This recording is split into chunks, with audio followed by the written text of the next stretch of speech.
We're live. Okay. Yay, we did We it. did it. We did it. We had an error message that popped up. So we are live and excited. We're legit. All right. Okay. So let's go ahead and jump in. So, first and foremost, everyone, welcome. This is We Built a Bridge, hosted by myself, Colleen Saringer, and Christine Passo. And I'm just going to say our goals quickly so we can get into all the fun conversation. But ultimately, the whole point of the show, We Built a Bridge, is to bring people with different backgrounds and unique experiences together in order to build bridges and connect all the minds. So, if you know me, you know that I'm a fractional chief well-being officer to small businesses. If you don't, that's who I am. If you know Christine, she is a life coach for women. And if you don't, you now know who Christine is. Really united together, our whole focus is to offer different perspectives on wellness, culture, and life fulfillment at work and in our personal lives. So we are so excited to share with you all of the goodies and sensitive stories that evolve around each one of those topics and invite you to open your mind in order to connect with all the minds. That's awesome, Colleen. I'm so excited. This is our first show. I mean, this is really exciting. We've been talking about doing this for a while. So welcome, everybody. Thank you so much for joining us. Really, it's such a privilege for us to have you in this space. So just to review, today, we'll be sharing personal stories about how we arrived at our current destination, not just professionally, but also in our personal lives. And we're going to be offering valuable tips that you, our listeners, can apply both at work and at home. So we really want to spend this time, especially our debut show, introducing ourselves to you so you can get to know us. And we also want to know about you. So feel free to introduce yourself in the chat. Although we aren't yet pros at this, so we may not respond to any questions or comments in the chat until after the show. But please be sure to join us every other week as we continue to build bridge after bridge with you, really. So before we get started, Colleen and I think this is really important that the beginning of every show, we're going to reveal a show opening icebreaker. So today's icebreaker is, and Colleen, the question I know everybody is dying to know is, what did you eat for breakfast today?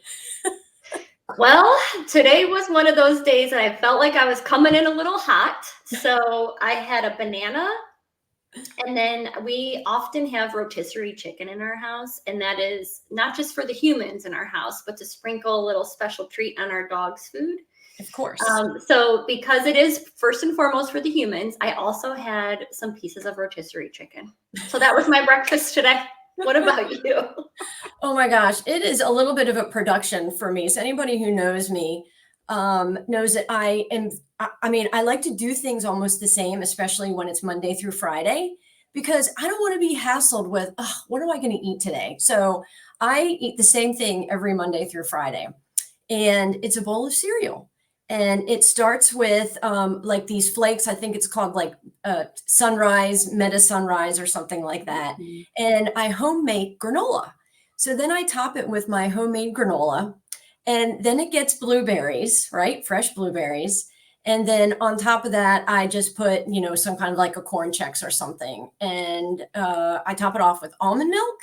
And then what's really important to recognize is as soon as I finish this bowl of cereal, it must follow up with several laps in the backyard with my dogs, because first thing in the morning, I am not prepared for excessive barking and whining. So it's like, let's get this out of the way. I come in, I pour a nice strong cup of coffee, and I'm ready to go. And that's my complicated self story. I love that. I used to be a standard breakfast person too. I used to always be egg whites and vegetables for breakfast. And for whatever reason, I've gotten away from it. And I don't really miss it. I know I'll miss it and then I'll go back. So right now I'm kind of liking the freedom to decide, if you will. There you go. I mean, hey, the world is your oyster. Breakfast can be whatever you want. I mean, I guess you could have oysters, but I don't know. Yes. So let's go ahead and move into today's episode, which is why we decided to build a bridge. Colleen and I connected through a post here on LinkedIn, and I'll tell you more about that later. But honestly, we just seem to get along like peas and carrots. Now, if you're a Forrest Gump fan, you got that. I know, literally, it's like, do those go together? Peas and carrots, but it's so true. I mean, we hadn't even had a call yet, a phone call, a Zoom call, anything. And we just really kind of got each other. So we finally decided to have a call. And it didn't take but just a few minutes on our call together for me to realize that Colleen deserved to be lifted and have a spotlight shined on her. I mean, there was just no two ways about it for me. And the best way to do that for her really was to build a bridge via this show and allow access to the many amazing things that Colleen contributes, not only to a connection, but to an organization who needs desperate help and even what they think is minimal help with their culture and well-being. But this also allows me to give her the mic, right? Like pass the mic to her. And I think that sometimes some of us maybe are a little bit more quiet and we deserve this opportunity. And Colleen is one of those people. So I love that our show invites this opportunity and also provides the opportunity to widen this bridge, right? Widen this bridge with new connections such as yourselves and any other folks that join us and ideas. So it just kind of blossomed from there. And co-hosting a show just felt like the most natural thing that we should be doing. And here we are. Round of applause. And thank you for making me blush. You are literally the kindest human. So thank you so much for that. I really stop. I mean, go on. Okay. So for me, and I have to say, when Christine and I were talking about this, I was so honored and again, like so humbled that was her answer. And so I definitely do not want to dismiss that. I'll answer the question this way. So for me, coming into this year, I knew I was going to have a big life change. I was going to be leaving my job in order to take a chance on myself. And I realized I didn't have the community that I wanted, or it was even just craving behind me. And I just wanted to be surrounded by the most amazing, like-minded people. And so to Christine's comment, the way that as I started becoming more active on LinkedIn, we connected through this article that we're actually going to talk about in our second episode. So we'll tease that at the end. But we connected through this article. And finally, over, weeks and weeks of connecting on each other's posts, LinkedIn posts, your story, your authenticity, what you share on LinkedIn. I mean, I felt like I already knew you. I felt like we already had some relationship.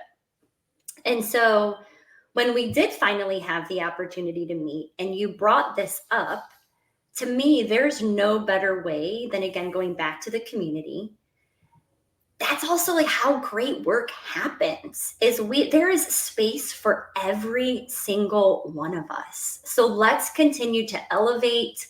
Let's continue to enrich in everyone. And so when you brought this up to me, it was an immediate yes, because I just want to be surrounded by the most amazing human beings. So thank you for being one of them. Yes. Oh, this is so cool. And honestly, one of the really awesome things about hosting a show like this is the new connections that we hope to invite.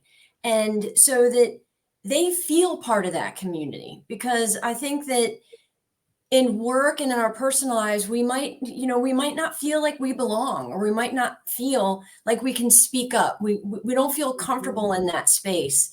And that's what this show is about, right? It's about, we're going to break down barriers. We're going to be brave, but I don't want us to be considered to be brave. I want what we talk about to be normal and healthy and acceptable, and know that through Colleen and I, at the very least, that you will always have that space. You will always have somebody to reach out to. And that's what we're building here. And so we're so, so grateful for this opportunity. So grateful for you joining us. And hopefully you'll continue to join us every other week too. So it's just such a privilege. Yeah. I couldn't agree more. And so, but something caught my ear that I think will take us, like, it'll help us go nicely into the next question that I wanted to pose. Again, just so everyone can get to know us a little bit better. You talked about bravery, not that it becomes something that we are, but just it's natural, right? So I feel like this transitions into more of you and where you are and how you got to where we are today. And so, could we use that as a way to serve up that second question? I mean, what got you to where you are today? Like, and then how would you describe the work that you do? Oh my gosh. All right, you ready? Pull up a chair. And kick your feet up and put your your hands behind your head. No, I mean, we all have a story to tell, whether we think we do or not. And that's kind of where it started for me, that I used to not think I had a story to tell, and I didn't think anybody cared, right? I just thought that here I was going along living this, and I hate the word normal. And actually, I hate the word hate. So let me reverse that. I'm not fond of the word normal because nobody's normal. We're all different. We're all unique. But I didn't feel unique. But in that, I also knew that I deserved more because I wanted more. I just had no idea where to turn, what to do, what to conceptualize in my mind. It's kind of like that place, maybe like you have these repetitive dreams where you're running and you're running and you're running, but you're going nowhere, right? That's, to give you a visual, that's kind of how I felt. And in that, I felt unworthy. I felt that I didn't really matter at work. I didn't feel that I was making an impact on the people in my life. And, it's really sad. And I felt that way for a long time. And I don't know, there were several things that were going on in my life that were just slowly pointing me in the direction of, not only do you deserve better, but you can be absolutely, positively, utterly fabulous. And I was like, oh, man, that sounds really great. I want to be fabulous. I really do. So what do I have to do? And I just started thinking differently. I stopped settling, Colleen, right? I stopped living my life the way I thought I was supposed to live it, or the way that I thought everybody else was living it. Because how could anybody do that? We're all so different. We all offer something different. So I just started listening to TED Talks that I hadn't before, and reading books, and just having, actually, this was one of the most impactful things I did, which was reach out to new connections because I thought they were amazing. They fascinated me. I wanted to know how they got to where they were. And I just wanted to hear their stories. And little by little, I started to realize that there were some likenesses involved there. And I just didn't want to live the other half of my life feeling like I didn't matter. And I just started turning everything around. And I worked with a coach. I had to, because there was nobody else to call me up or out on the things that I could not see. We get so used to living in this repetitive cycle, or having this self-sabotaging conversation with ourselves. It's almost impossible to dig ourselves out. So worked with a coach, started taking certification courses and learned even more about myself. And that was it. As a light bulb went off, and I was like, I don't want to work in marketing and advertising anymore, even though I'd spent 20 plus years in it. I want to guide other women out of that feeling of dissatisfaction and unworthiness, and get them out of that feeling of being stuck and living in that repetitive wheel of going nowhere. And I just got there. I don't know. I mean, it's really a long story. Like I said, we need to pull up a sofa and, dim the lights and everything. Dim the light. I love it. But that's the work you're doing today, right? It is the work. Yes, that was my long way of saying, sorry about that. No, you're good. That's what I wanted to do. I lived through it. I knew it was possible to come out of it. And so it became extremely important for me to make a career out of it and guide other women, because, the women that come to me, they come to me because they also want more out of life. They feel like they can't dig out of this wheel of negative repetition, and they feel like they have no power behind their voice, and they're not worthy. And so I inspire women to realize how invaluable they are, how strong their voices are, and honestly, how purposeful their existence is. And I wake them up to the parts of themselves that have always been there. We've got these things inside of us, but they're covered up. We protect them because we're afraid to come out of it. It's like, what's on the other side? Well, I'm here to say there's greatness on the other side. And I love walking them down this path. It's so inspiring. That's awesome. I mean, what about you? I Yeah. know you've got to speak to this too. Yeah. So it's interesting as I was listening to you and thinking about how I would answer this question. It's actually, again, when I think about, again, the whole reason that we chose Build a Bridge, so much of what you said really translates over to my story as to how I got to where I am today. Yes, my entire kind of career has been spent in the corporate health and well-being space. So yes, I have 25 years of experience, if you will, right?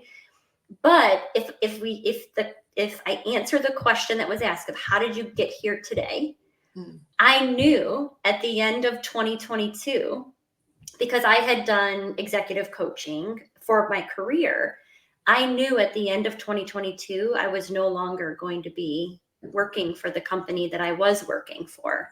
I had done a lot of work. I had realized there's more to me.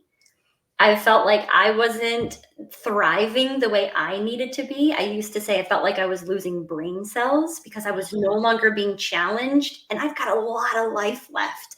And I want to see true change happen in companies, which I can get to in just a second. But all that to say, I took that bold move earlier this year and said, I am done. I am done of playing small. Why not me? There is a lot of life left. There is a lot out there. And so I took that huge risk, and I am not a risk taker. I might be like finally teetering on being this risk taker, but I am not a risk taker. I am a safe human. And so I did it. I took a chance on myself and I resigned from a very stable job that it would have been so much easier to just coast through. But I said, no. The way that this work is being done today, and when I say this work, what I'm saying is well-being inside the context of an organization. The way this work is being done today is being done incorrectly. We are approaching it by incentive programs to get people to pay cheaper medical insurance premiums. We are approaching it by walking challenges and water bottles and stuff that, sure, there's a place for those, and I do not want to diminish that. I have a lot of friends that work in those industries, so the last thing I would ever want to see is their jobs be taken away from them. But the well-being that I'm talking about is culture. It is culture of health inside the context of an organization.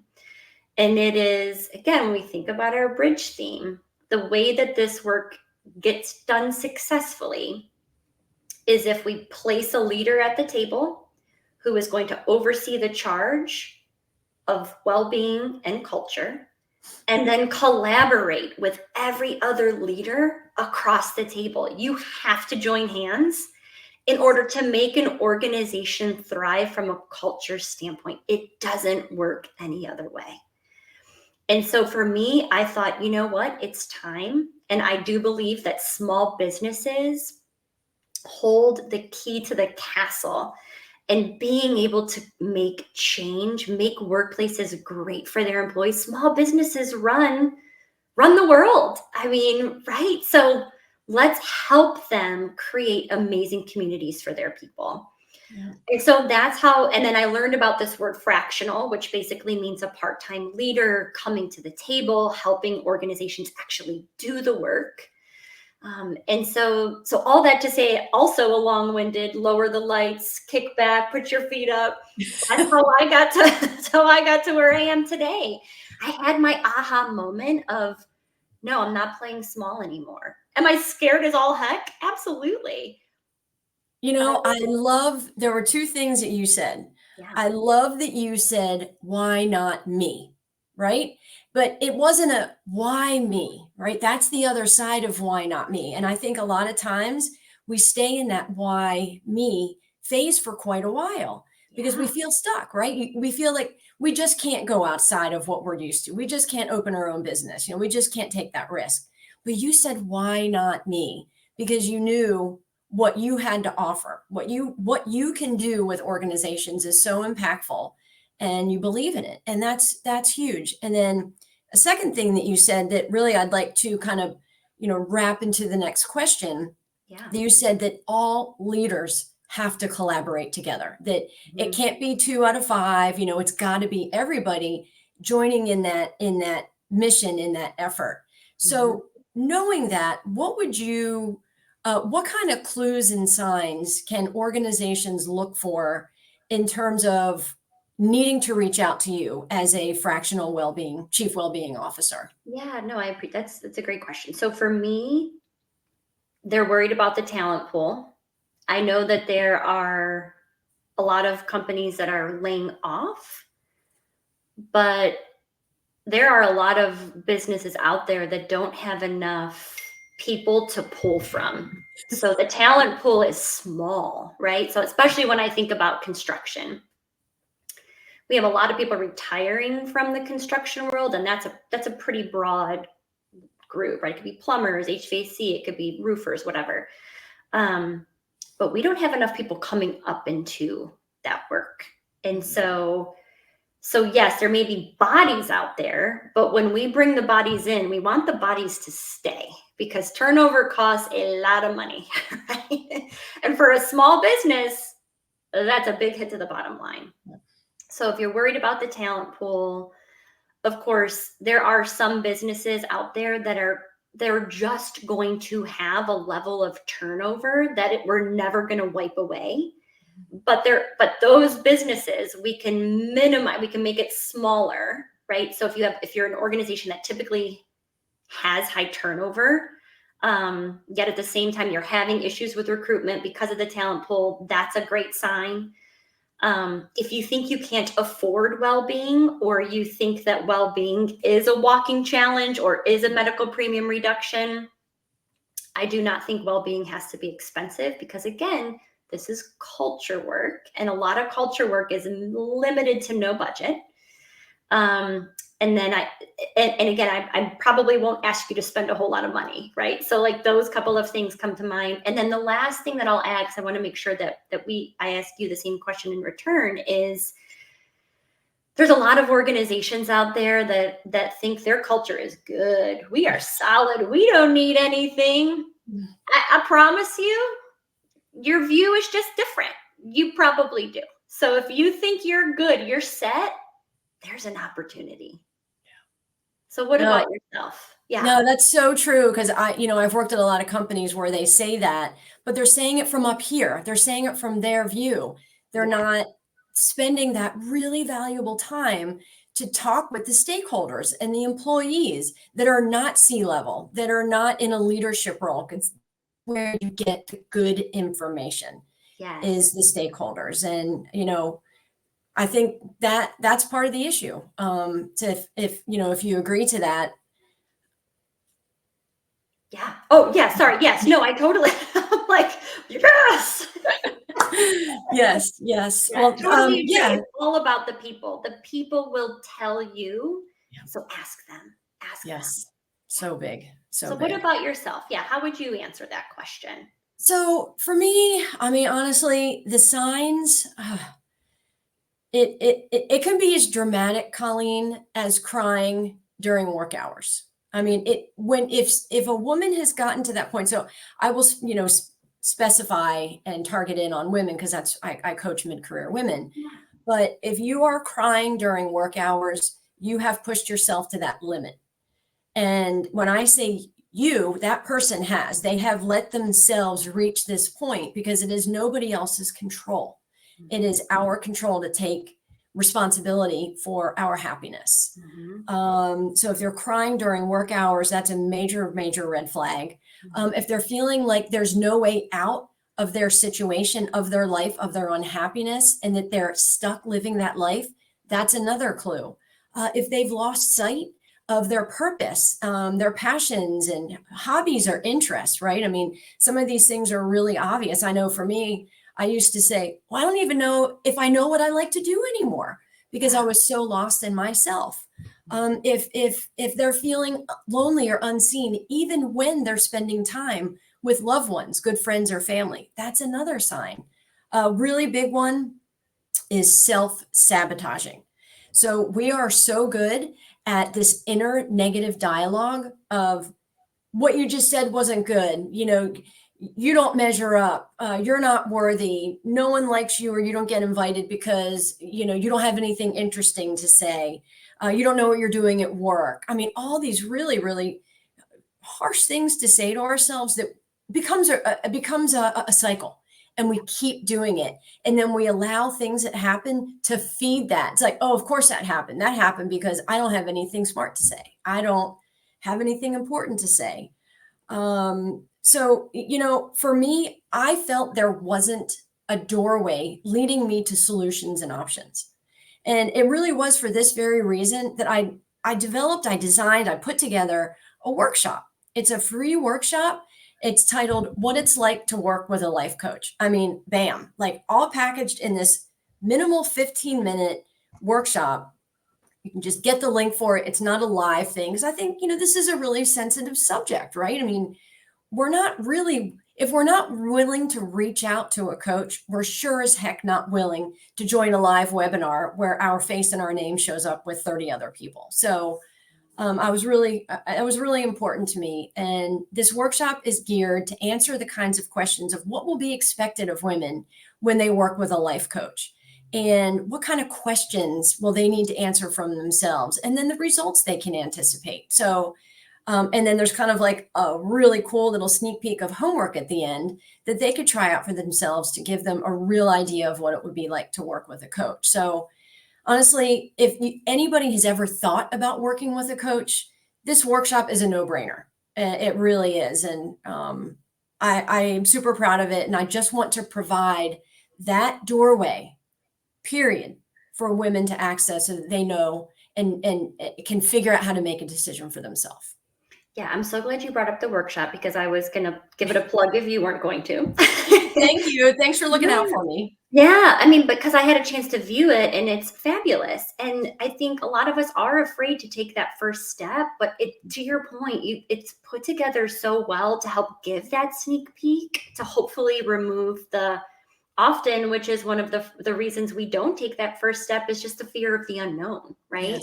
Yes. And so it's so well done. So if anyone is interested and has not had a chance to view it, I highly recommend reaching out to Christine for it. Thank you so much. I appreciate that. I'm going to live on that for that energy for the rest of the day.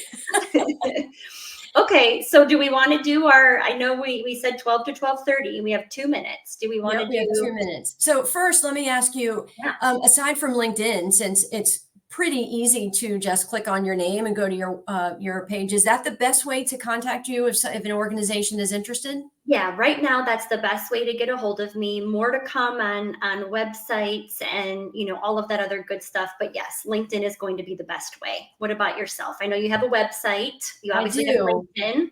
Yeah, so LinkedIn, of course, is always an obvious choice, especially on a LinkedIn Live show. But I also have a website that is packed with information and more details about if you're a good fit to work with a coach. And my website is my name, ChristinePasso.com. Super easy, Christine Passo. It just kind of rings in your ears. Yes, it does. It's so ringy. I love it. Yes. So, all right. So this episode, I've been so excited. It's been so much fun. And just to give a teaser about our next episode, which will be on Thursday, November 30th at 12 to 12:30.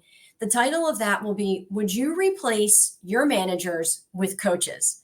And I'll tell you, this is how Colleen and I became connected. I had put up a post about this. There's a fantastic article. We'll be sure to post it. But lots of discussion around this, and maybe even controversial, but it'll be great to hear Colleen's point of view, especially as a chief well-being officer. And then, of course, me being a coach, how I feel about it. So we certainly hope that you tune in November 30th at 12 o'clock.